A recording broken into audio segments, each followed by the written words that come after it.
Hi guys out there, how are you?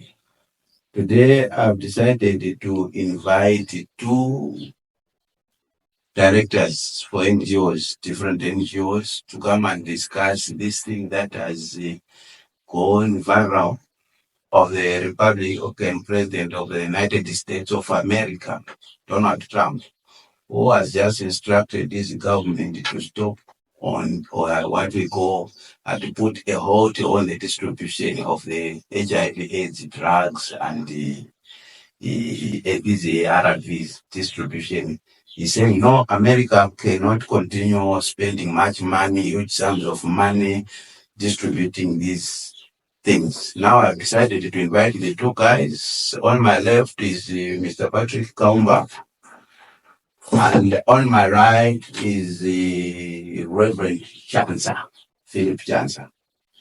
I want to discuss with them the same topic to find out what they are thinking as NGOs and what does that mean to them.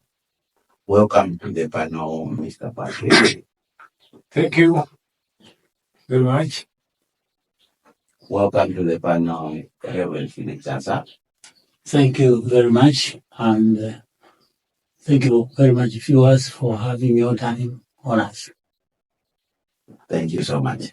Mr. Patrick, I want to start with you. How would the halt in the HIV drug distribution affect marginalized community? Thank you so much. I'm so happy also to make a comment at the take. As you may be aware, that HIV is a cost-cutting issue. So it means it affects literally everyone. And it's for that reason, as civil society, we believe that as people represent, especially the voiceless, regardless of certain programs that we do, we have a take and an interest in the issue of HIV and AIDS drugs. So my take is that the halt in HIV drug distribution will disproportionately affect marginalized communities, including low-income individuals, people of color, and LGBTGs, individuals who already face barriers in accessing health care. So to what extent do you think that is going to affect the communities as NGOs? To what extent do you think this policy is going to affect? We think that it has serious consequences, which will definitely reverse the gains that have already been made in terms of prevention, in terms of infections, in terms of cure, and so on. It will definitely affect those gains drastically. I see. Okay. And then what I want to find out, Mr. Governor, how will Trump's administration's move impact on HIV prevention and treatment efforts that have been done in the past with this coming of this new policy which he has just introduced, given the efforts and investment that has been made in the areas of HIV and AIDS? How do you think this is going to impact on those? In my opinion, I believe that the move undermines progress made in prevention and treating HIV, particularly in regions with high infection rates. Indeed. And then maybe just a follow-up question on that one. What are the potential long-term effects on the fight against HIV and AIDS? It would seem to me that the long-term effects may include increased transmission rates, more deaths, and a reversal of gains made in the fight against HIV/AIDS. Thank you very much for those contributions. I want to turn to Reverend Chansa, the director of Urban Genesis, an NGO that deals in health issues. And I want to find out from Reverend Chansa, how will the help by the US government in terms of funding affect Zambia's health healthcare system? Honestly speaking, Doctor, this is a blow, a very big blow for Zambia. the sudden withdrawal of financial support will definitely jeopardize essential services, place thousands of jobs at risk, and have consequences for public health institutions across the country. Which institutions are affected by the cut of the funding? There are so many institutions, institutions such as the Center for Infectious Diseases Control and Research in Zambia have suspended their ongoing training programs, and workshops, and sent even staff home indefinitely for that matter. You can see that this is a very, very serious setback on the development of healthcare in Zambia. And it is also like we are going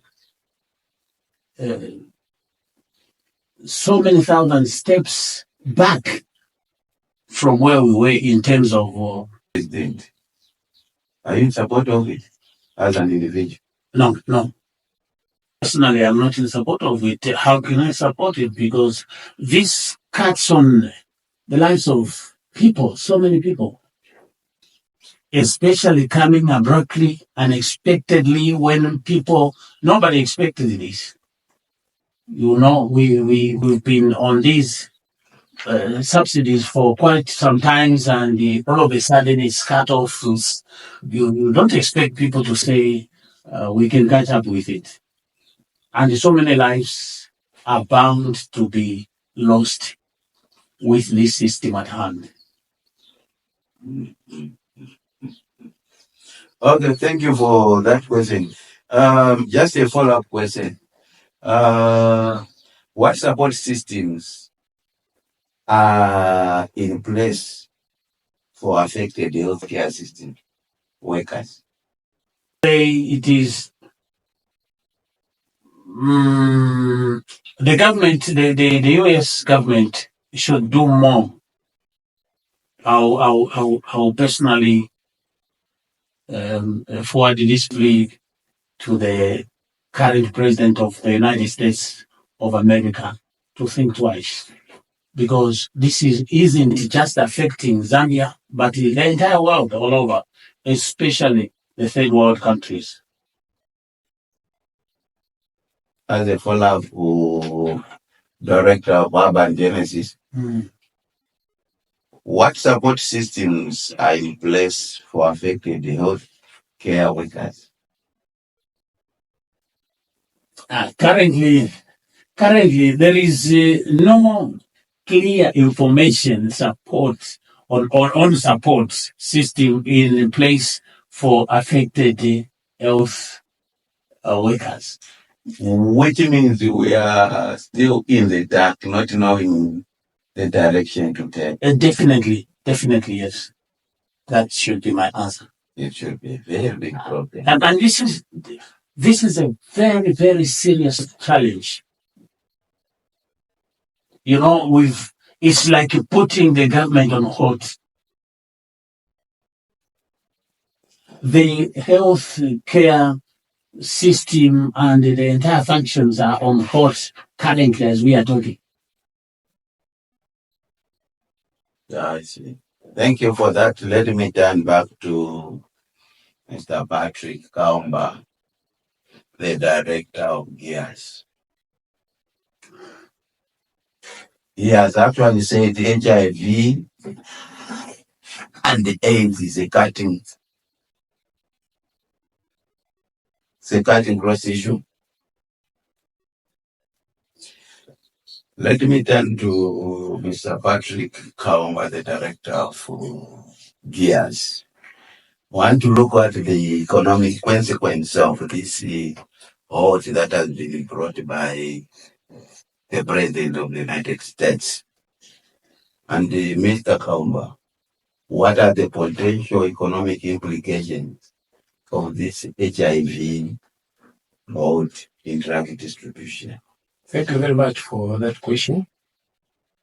I believe that the economic implications may include increased healthcare costs, loss productivity, and strain on already overburdened healthcare systems. Okay. And how may these economic implications affect the vulnerable population? These implications may further exacerbate existing health disparities and further marginalize vulnerable populations, especially in poverty-stricken countries of the third world. I see. So does it mean that this policy will leave the third world countries better off or worse off? Obviously, it is a far-gone conclusion that, especially that is something that seems to have come a little bit unexpected. It will make the situation worse than it was before. People are grappling with this pandemic, for a very, very long time. But this intervention had made quite a significant improvement. But this cutting of the aid certainly, surely, will just now revert all the gains that were already achieved and made. Indeed. I'll get to the director of Urban Genesis. What are the potential long-term consequences of this U.S. funding out? Thank you very much for that question. Honestly speaking, the suspension of U.S. funding raises serious concerns about Zambia's ability to sustain key health programs, particularly those focused on diseases prevention, treatment, and research. Is putting us in a very, very awkward situation as a nation. We are in a fix, a serious one. And, like it is a well-known fact that everything depends on funding. And once the funding has been put off, then it means everything collapsing. Now looking at the long-term future of the country, what will be your comment on that? A comment on this one, definitely, Doc. I would just say the president of the United States of America should think twice. I would just ask him to revert to the old thing, the old arrangement, because only then we can think of sustaining ourselves. Because without that, now, just abruptly like that, where do you think we can get a sustainable answer to all these questions? We have thousands of HIV/AIDS patients. We have thousands of many other different diseases. Now, when you talk about research and the health control and all those things, where are they going to get the funding? Definitely on this one, my mind is that if I had any power, I would tell Mr. Trump not even to think of something like that, because that will only mean that he is putting thousands of lives at risk. Can I be allowed to comment on this? Certainly, yes. My take is that while really looking at the aid coming from the United States of America, is one solution. Perhaps the bigger lesson for third world countries like Zambia is that we must put our house in order. Yes. I think it's high time. You see, we started designing our own programs on how regarding the healthcare systems and other things.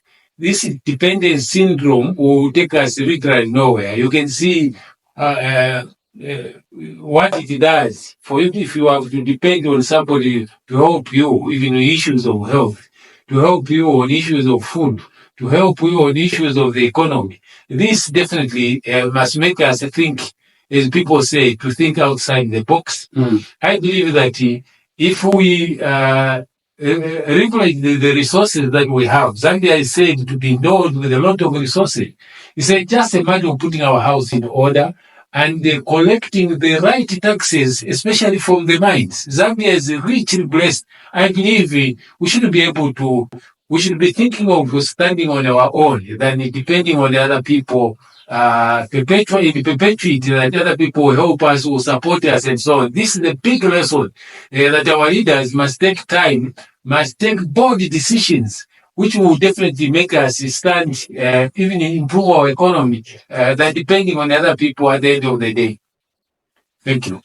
Thank you very much for your submission on that and the lessons that we are likely to learn. I don't know, Reverend Chancellor, if you have something to say on that. Yes, definitely. I concur with my colleague there. You know, Doc, he has just mentioned something which has aroused my mind. You know, we have a lot of resources. We have the mines, a lot of mines and mining activities in Zambia. It's high time we started collecting revenues from our mines so that we can cushion on these issues like this one now. Putting our house in order, there is a lot that is required about that one, you see. Let's begin to collect our taxes, you see. The government should wake up now. The dependency syndrome, indeed, this is what it does, you know. Is it not too late to wake up? No, it's not at all. Under this circumstance. No, Doc. No, Doc. It's never too late. It's never too late in life. It's never too late. We can wake up. When we say to wake up, we don't mean to say we should start asking people, but we should start putting our minds together in order to come up with a definite solution to the problems that have arisen. Thank you guys for coming for this interview. The time is running out for us, so we'll get back to you for the second moment time to discuss further about this. But we have learned a lot that this vote by the United States of America has serious implications, particularly to us as Africans, because we belong to the third world country. And we have a number of people who are on these medications, the HIV, and they're saying they're no longer distributing. So obviously accessing these resources is going to be very expensive. And with the levels of poverty, some people won't manage to access that. We are likely to see disaster from this policy.